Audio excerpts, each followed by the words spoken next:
You know the recovery rate for most therapy out there is about 50%. I've been fascinated with the concept of motivation to change as a psychotherapist. I've been working with people on a one-to-one basis for over 10 years, and whilst half the people I work with gets better, it's almost guaranteed that the other half won't. So it just really makes you wonder what is going on, because everyone who comes to therapy wants to get better. No one comes to therapy because they don't want to get better. What is going on that some people seem to be stuck a lot more than others? Whilst there's not one singular answer to this question or the problem, because so many different factors seems to go into someone getting better, there are certain themes that seems to be happening that I've noticed over the years. And I wanted to share these, and maybe it might actually help you to understand why you might be feeling a little bit stuck.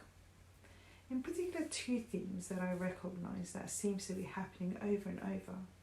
So one of them is, which might be a bit difficult to hear, but sometimes we really struggle to face the truth about what might be going on in our lives, what might be going on with us, that we don't really face up to ourselves. We don't really like talking about the difficult stuff or how certain things might be feeling for us.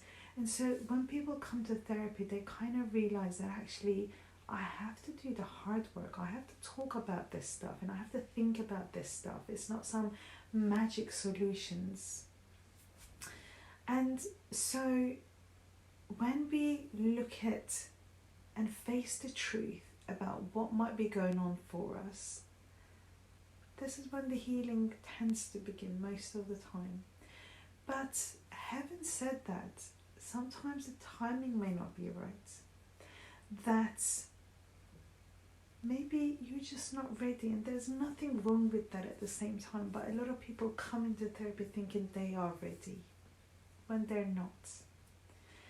And the second theme that I notice the most is that we actually don't know who we would be without all the problems.